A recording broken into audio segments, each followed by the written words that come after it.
A kiss broadcast on TikTok has ended with a public whipping. A young couple in Indonesia's Aceh province were caned 21 times each after viewers reported their live stream to authorities. For supporters, it was justice. For critics, it was a punishment that belongs to another era.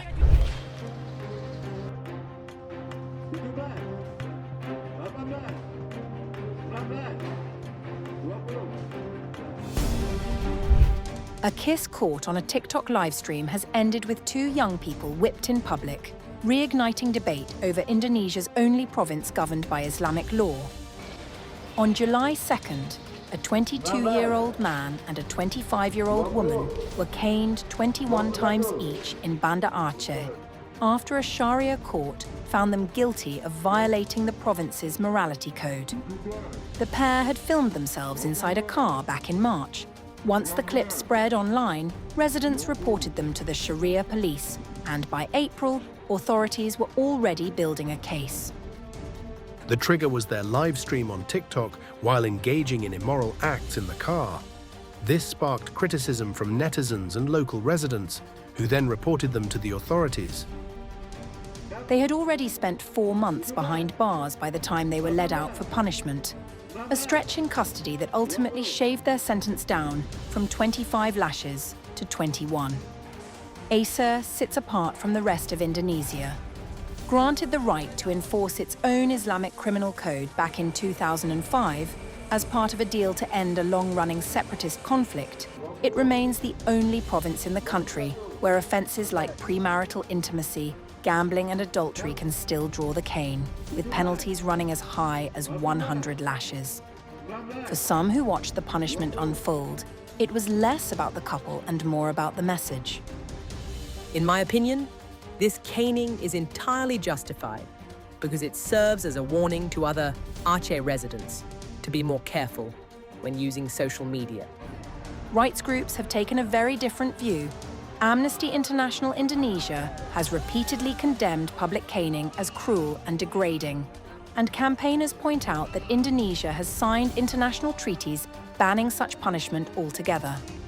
Authorities in Aceh reject that framing entirely, insisting the practice falls outside any definition of cruelty and showing no sign of stepping back from a law that continues to draw global scrutiny with every sentence carried out.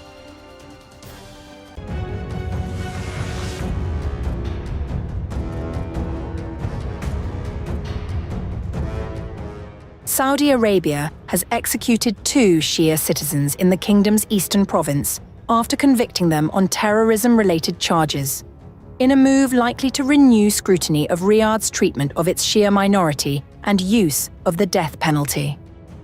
The Saudi Interior Ministry identified the men as Mustafa Ali al-Subaiti and his nephew Ali Hassan al-Subaiti, saying both were convicted of multiple offences tied to militant activity. Mustafa Ali al-Subaiti and his nephew Ali Hassan al-Subaiti were found guilty of joining a foreign terrorist organization, participating in the manufacture of explosives and possession of weapons, and killing and assaulting security personnel. Saudi authorities said the pair were also convicted of firing on a security headquarters and harboring individuals wanted for murder, kidnapping, and other crimes.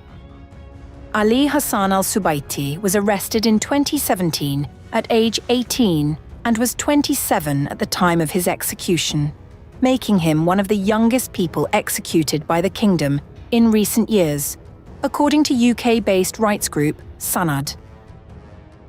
Sanad says some of the charges against Ali related to alleged acts committed while he was still a minor, including participation in protests at age 12.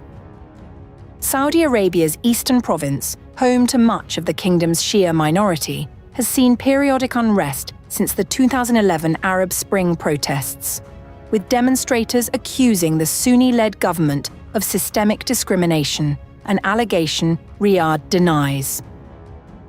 The executions come just days after another Shia prisoner, Saud al-Faraj, was put to death, signaling a continued surge in Saudi executions on terrorism charges. Defending the sentences, the Interior Ministry said, The government intends to maintain security, achieve justice, and implement the provisions of Islamic Sharia against anyone who attacks the innocent and violates their right to life and security. Anyone who dares to commit such an act that the legal punishment will be their fate. The executions triggered a wave of reaction online, with social media users criticizing the Saudi government and circulating border repression of Shia citizens. Among the posts shared on X were allegations linking the executions to regional tensions with Iran, with some users accusing Riyadh of targeting Shia communities in retaliation rather than confronting Tehran directly. Saudi Arabia executes a Shiite child from Qatif in response to Iran. The cowardly Saudi regime, unable to confront Iran, takes revenge on the Shiites of Qatif. The child martyr is 12 years old. He was arrested and accused of attempting to overthrow the ruling system in Bahrain, and he was executed this morning. The executions are likely to deepen criticism from rights groups and further inflame tensions in Saudi Arabia's restive eastern province, where sectarian grievances and security crackdowns have fueled instability for over a decade.